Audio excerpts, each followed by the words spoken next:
Teachers in Gaza celebrated Hamas's October 7th terror attack. These teachers are funded through the United Nations Relief and Works Agency, or UNRWA. Earlier, I spoke with Hillel Neuer, the executive director of UN Watch, which is the Geneva-based organization that documented this report. Hello, welcome to the program. Really great to have you on today. There's a video circulating on social media showing several UNRWA children saying they're taught in school to hate Jews and that they want to stab and run them over. And one child even said he's ready to be a suicide bomber. Now, your organization has just released a report saying that 20 teachers and staff in this UN program celebrated the October 7th Hamas massacre of Israel, and they called on terrorists to be, as they called them as heroes, and said the day was a great October. Now, recently, you presented these findings to the UN Commission. What were their reactions here, and do you see any movement here in terms of turning this situation around? Well, look, we've submitted these to the United Nations. I presented them in the United States Congress last week and also in the Bundestag in Berlin. The United Nations has not answered yet. We've not seen any action, anyone fired. These are teachers who glorified one of the worst atrocities of our time, a mass terrorist attack where an estimated 1,200 people, I say estimated because a number of the bodies were mutilated and burned beyond recognition. So Israeli forensic teams are still working hard to identify DNA of the victims. So the numbers, may change, but we're talking now, estimate around 1,200 people massacred, mutilated, burned alive. And UNRWA teachers, these work for the United Nations, they're Palestinians typically we're talking now in Gaza, praised the attacks. As you said, they called them heroes, the murderers, they called them princes, said it's a glorious day, and we're paying for it.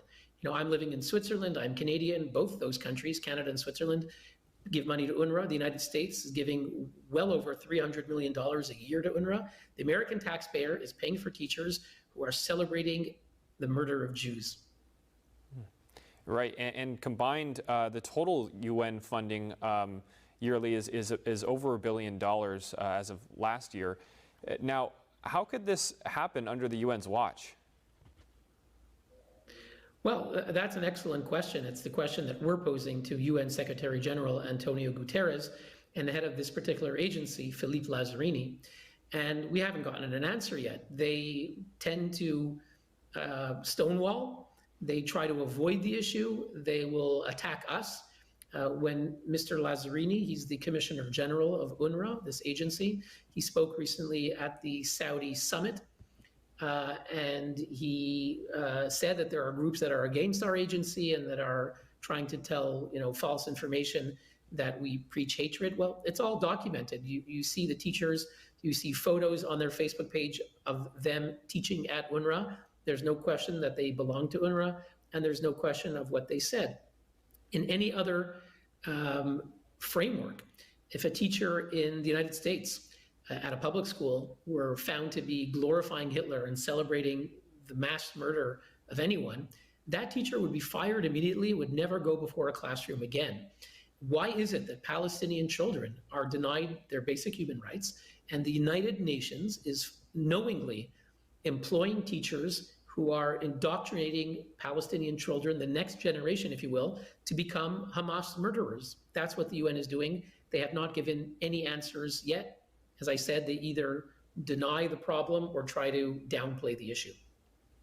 Right, and the UN has done other questionable things. On their Human Rights Council, they let regimes like China and Iran on. And there's been more UN resolutions targeting Israel than Iran, Syria, North Korea combined. Now, how does the UN treat Israel in relations to these other countries, especially those with communist and dictatorial governments? Well, look, indeed, as you said, we're seeing a violation of the UN's guarantee under the founding UN Charter, which is to treat all nations equally.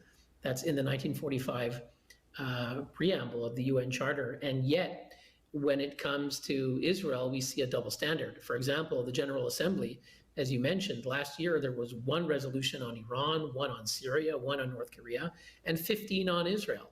All right, there's no other country in the world that had 15 resolutions. It's absurd, and I would say it's pathological, and it takes away time from countries that are never addressed. The UN never addressed the persecution of the Uyghurs. China is immune, has never been criticized by the General Assembly. If we speak of the Human Rights Council, as you mentioned, China is a member. The Islamic Republic of Iran, which beats, blinds, tortures women for the crime of protesting, they were made the chair of a UN Human Rights Forum recently. These are breaches of the UN's founding principles, which are supposed to protect human rights. It's absurd. And regular people around the world are losing credibility in the UN when they spend all their time demonizing the Jewish state and giving a free pass to the world's worst dictatorships. Well, Hillel, thank you very much there for your time. Hillel Neuer, the executive director of UN Watch.